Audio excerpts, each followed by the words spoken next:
Om Shanti, Om Shanti, Om Shanti. Good morning. आज हम सुनते हैं 8/4/22 के अनमोल मधुरमा वाक्य। आज शुक्रवार, प्यारे बाबा का शुक्रिया करें, कैसे हमें इतना ऊंचा ज्ञान देकर इतना ऊंचा बना रहे हैं। बाबा कहते, बच्चे अपनी अवस्था अच्छी बनानी है तो सिर से उठकर मुझे याद करो। सुबह का टाइम बहुत अच्छा होता है क्योंकि अब वापस घर जाना है। फिर बाबा ने कहा, बाप पर पूरा बलि चढ़ना है। जो अपना बुद्धि योग एक बाप के साथ लगाते हैं, जिनको देहधारियों की याद नहीं आती, सिर्फ बाबा की याद आती है, वो बाप पर पूरा बलि चढ़ते हैं। हम एक जन्म बलि चढ़ते, बाप हमारे पास 21 जन्म के लिए बलिहार जाते हैं। फिर बाबा ने कहा कि बाप बच्चों पर कृपा करते, लेकिन कृपा यही है जो आकर हमें कौड़ी से हीरे जैसा बनाते हैं।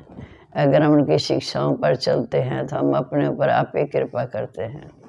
फिर बाबा ने कहा, ये ज्ञान देने वाला ऊंचे से ऊंचा बाप है। ये कोई शास्त्रों का ज्ञान नहीं है। शास्त्रों के ज्ञान को फिलॉसफी कहते हैं। ये स्पिरिचुअल नॉलेज है जो स्वयं बाप आकर हमें देते हैं। बाप कहते, बच्चे तुम जब ये ज्ञान सुनते हो तो 21 जन्म की प्रारब्ध पाते हो। सतयुग में कोई तुम्हें दुख नहीं होगा, कोई रोग नहीं होगा, क्योंकि वहाँ विकार नहीं है, सभी सदा सुखी हैं। बाप कहते, मैंने तुम्हें कितना ऊंचा वर्षा दिया था, फिर माया रावण ने आकर तुम्हारा सारा वर्षा छीन लिया। आप फिर बाप आए हैं स्वर्ग की स्थापना करने। ये कोई शास्त्रों का ज्ञान नहीं है। परमपिता परमात्मा स्वयं आकर नॉलेज देते हैं। फिर जब हमारी अवस्था बन जाती है, सद्युग की प्राप्ति का अधिकार मिल जाता, फिर ये ज्ञान भी प्रायलोप हो जाता। बाप भी शांति धाम में बैठ जाते और ज्ञान भी प्रायलोप हो जाता। वैसे तो उस वास्तव में बाबा का नाम वास्तविक शिव बाबा है, कल्याण करने वाला है। हम जो शास्त्र पढ़ते हैं उससे फिर भी हम नीचे उतरते हैं। इस समय जो बाप आके हमें ज्ञान दे रहे हैं, इससे हमारी चढ़ती कला है, क्योंकि इस समय हम जितना पुरुषार्थ करेंगे भविष्य उस आधार से प्रारब्ध मिलेगी। तभी कहा कि प्रारब्ध नंबरवार पुरुषार्थ अनुसार। बाप सबको एक जैसा पढ़ाते हैं, पर प्रारब्ध हमारी नंबरवार बनती है। बाप आके हमें राजभाग देते हैं, लेकिन रावण आके द्वापर युग से हमारा राजभाग धीरे धीरे ख़त्म कर देते हैं। पर सतयुग में ये विकार होते नहीं, हम निश्चिंत वहाँ राजभाग करते हैं। फिर बाबा ने कर्म अकर्म विकर्म की गति समझाई। जो कर्म देही आत्मिक स्वरूप में टिक कर देही अमानी होकर करते हैं, हमारे कर्म अकर्म बनते हैं। और जो हम दे के संबंधों की याद में करते हैं, हमारे विकर्म बनते हैं। राम राज्य में हमारे कर्म विकर्म बनते आए। और इस समय जो हम आत्मिक स्वरूप में टिक के बाबा की याद में कर्म करते हैं, ये हमारे श्रेष्ठ कर्म बनते हैं। तब हम जितने श्रेष्ठ कर्म कर रहे हैं वो हमारे साथ जाएंगे, उसी आधार से हमारी भविष्य प्रारब्ध होगी। बाबा कहते, मैं किसी की निंदा नहीं करता हूँ, लेकिन मैं ये समझाता हूँ कि अब श्रेष्ठ कर्म कर मेरे से प्राप्ति ले लो। अब हम सुनते हैं आज के माँ वाक्य। बाबा कहते, मीठे बच्चे अपनी अवस्था अच्छी बनानी है तो सिर उठ एकांत में बैठ विचार करो कि हम आत्मा हैं, अब हमें वापस घर जाना है। अब यह नाटक पूरा हुआ। प्रश्न है, पूरा बलि चढ़ने का अर्थ क्या है? पूरा बलि चढ़ना माना बुद्धि का योग एक बाप की तरह रहे। बच्चे आदि कोई देहधारी याद न आए, देह का भान टूट जाए। ऐसा जो पूरा बलि चढ़ते हैं, उन्हें की जन्म का वर्षा बाप से मिलता है। जो एक दो के नाम रूप में लट्टू होते हैं, वह बाप को अपना नाम बदनाम करते हैं। दूसरा प्रश्न है, बाप सभी बच्चों पर कौन सी कृपा करते हैं? कौड़ी से हीरा जैसा बनाने की कृपा करते हैं।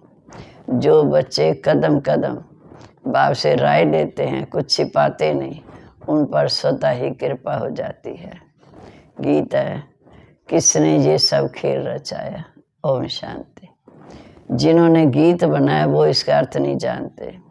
तुम बच्चों को बाप ने समझाया कि देखो तुमको कितना अच्छा वर्षा दिया था जब तुमको रचा था, क्योंकि स्वर्ग का नई रचना दुनिया इन बातों को नहीं जानती कि स्वर्ग की रचना कैसे रची जाती, फिर कैसे माया रूपी 5 विकार चढ़ जाते हैं।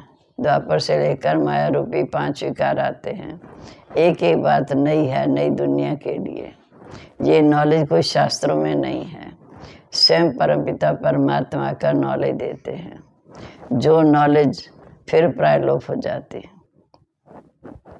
नॉलेज से राजयोग सीख हम रजाई पद पाते हैं। इसको कहा जाता है स्पिरिचुअल नॉलेज। स्पिरिचुअल कहा जाता है स्पिरिट को, आत्मा को।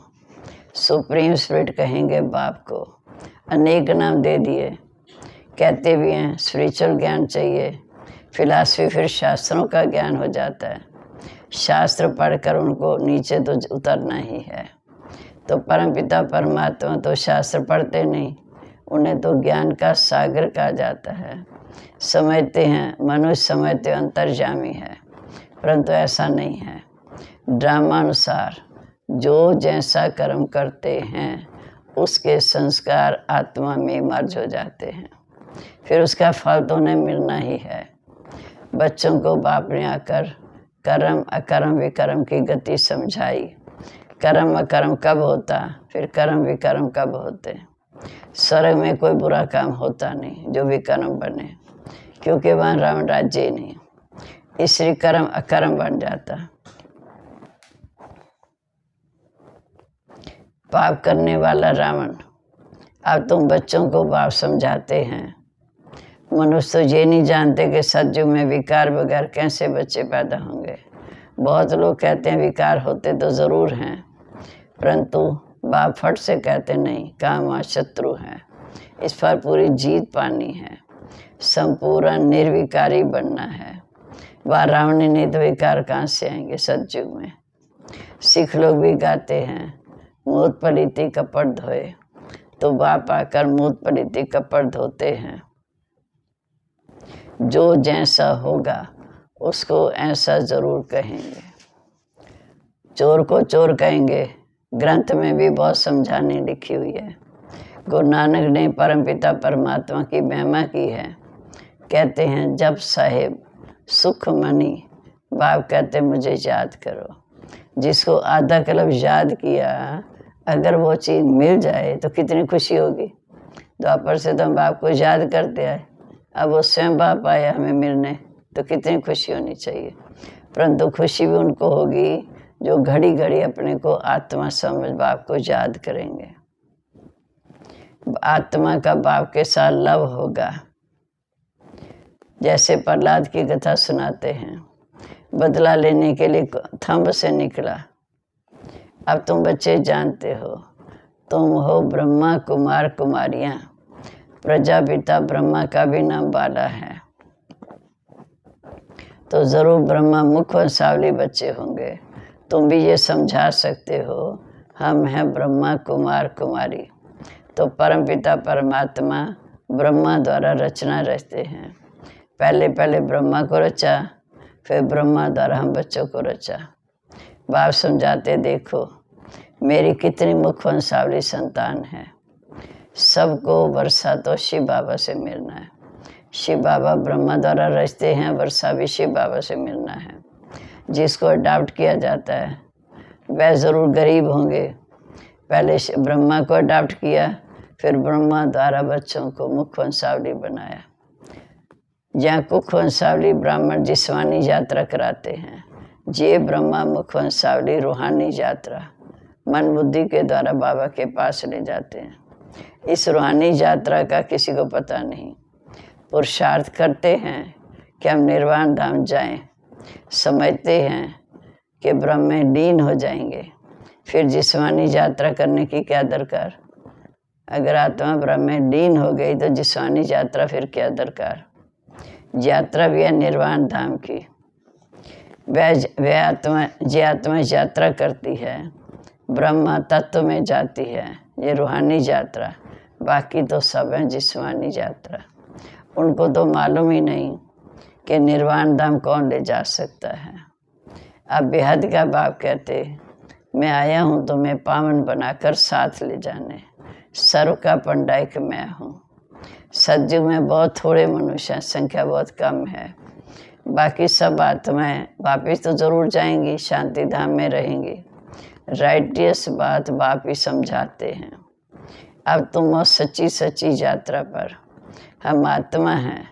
नाटक पूरा होता, वापिस जाना है, ये पक्का याद करना है। एकांत में बैठ जाइए, ख्याल करो कि हम आत्मा हैं। बाबा हमको लेने आया है, ये छीछी चोला है। देखो अपने साथ बैठ के ऐसी ऐसी बातें करो, क्या मुझे आत्मा को पावन बान बाबा के साथ जाना है, ये छीछी चोला है। इसको विचार सागर मंथन कहा जाता। बाप ने कर्म करने की तो छुट्टी दे दी, विकर्म भी ज़रूर करना है। बाकी रात को जाकर यह अभ्यास करो तो दिन में भी अवस्था अच्छी रहेगी। रात को जाकर यह अभ्यास करो तो दिन में भी अवस्था अच्छी रहेगी, मदद मिलेगी। रात का अभ्यास किया हुआ दिन में भी काम आएगा। रात को जागना है, वो भी 2 बजे के बाद, क्योंकि 9 से 12 बजे तक टाइम बिल्कुल गंदा है। इसलिए विचार सागर मंथन सवेरे किया जाता है। हम आत्मा हैं बस, अब हमें बाबा के पास जाना है। एक चोला छोड़ दूसरा लेंगे, ये अपने साथ बातें करने का ढंग। 84 जन्म पूरे हुए, बाकी कुछ दिन रहे हुए हैं। ये बेहद का ड्रामा है। ऐसे बुद्धि में रहने से देह का बांध टूट जाएगा, बाप और वर्षा याद रहेगा। बाप आकर शिक्षा देते हैं, नहीं तो मैं से श्रेष्ठ पवित्र कैसे बन सकते हैं। इस समय करप्शन तो बहुत है, इसलिए नाम लिखते हैं सदाचार कमेटी। आगे ये सब बातें नहीं थी, ये करप्शन आदि सब अभी हुई है। सतयुग में होती है श्रेष्ठाचारी गवर्नमेंट। तुम बहुत श्रेष्ठाचारी बन रहे हो, वहाँ पाप का नाम नहीं होगा। तो बाप आकर इस समय हमें स्वर्ग में चलने लायक बना रहे हैं। अभी तो डर्टी है, उनको आकर फिर ज्ञान रत्नों से गुलगुल बनाते हैं। स्वर्ग की स्थापना करके सर्व को सदगति दे, फिर खुद छिप जाते हैं। वानप्रस्थ अवस्था में शांति धाम रह जाते हैं। मेरा पार्ट है सबको सदगति देना। मैं सारी दुनिया को क्या से क्या बनाता हूँ। ये तो मनुष्य भी कहते हैं कि लड़ाई लगेगी, अखबारों में पढ़ता है कि 5 वर्ष के बाद ये होगा, अच्छा विनाश होगा। फिर क्या होगा? तुम अब जानते हो बाप स्वर्ग की स्थापना कर रहे हैं, तो नरक का ज़रूर विनाश तो होगा ना। बाप आकर पुरानी दुनिया से नई दुनिया बनाते हैं। विनाश से पहले पुरानी दुनिया से नई दुनिया बनाते हैं। वहाँ काले मृत्यु नहीं होता। आत्मा का ज्ञान रहता है कि हम एक शरीर छोड़ दूसरा लेंगे। ये भी समझते हैं जो देरी से आएंगे वह ज़रूर कम जन्म लेंगे। हमारे पूरे 84 जन्म, जो सतयुग के पहले जन्म में आएंगे, पूरे 84 जन्म। ये दुनिया नहीं जानती। तुम आत्माओं को ये सब बातें स्वयं परमपिता परमात्मा बैठ समझाते हैं। प्रजापिता ब्रह्मा तो आपस में भाई बहन हो गए, तो कोई भी विकर्म नहीं कर सकते। भाई बहन अपनी विकारी दृष्टि नहीं रख सकते। बाप समझाते हैं, तुम सब देवी देवता सो श्रेष्ठाचारी थे, अब भ्रष्टाचारी बन गए, अब फिर श्रेष्ठाचारी बन रहे हो। हम 100 श्रेष्ठाचारी 16 कला संपूर्ण थे, फिर त्रेता में 14 कला में आए, फिर भ्रष्टाचार बनते बनते एकदम तमो प्रधान बन गए।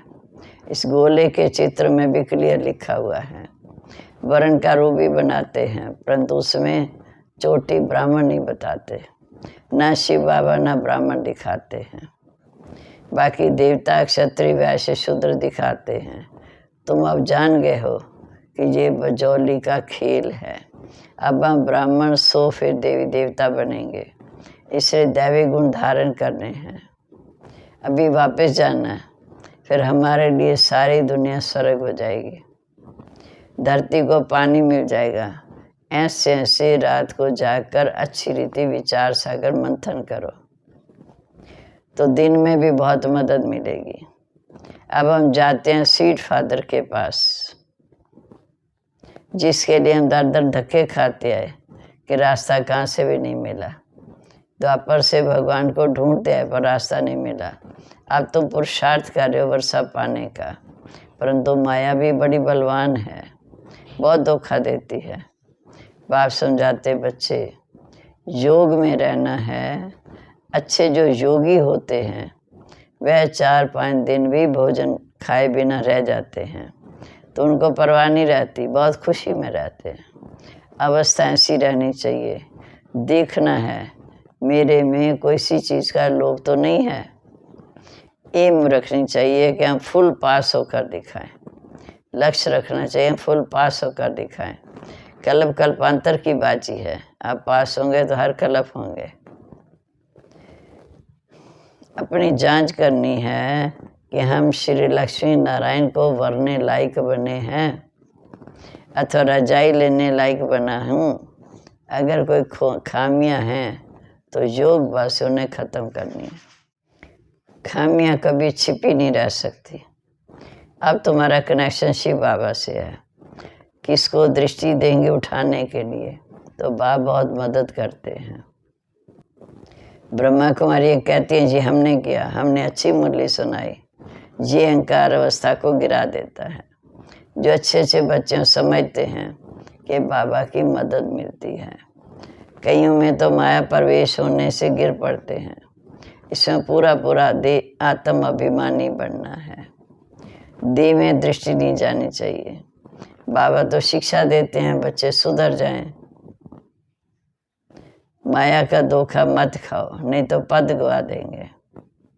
ऐसे बाप को कितना प्यार से याद करना चाहिए। श्रीमत पर पूरा पुरुषार्थ किया जाता है। कोई बात पूछनी हो कि बाबा मेरे में क्या गुण है, देह का बाण तोड़ना है। जो पूरा बलि जड़ते हैं उनको 21 जन्म का वर्षा मिलता।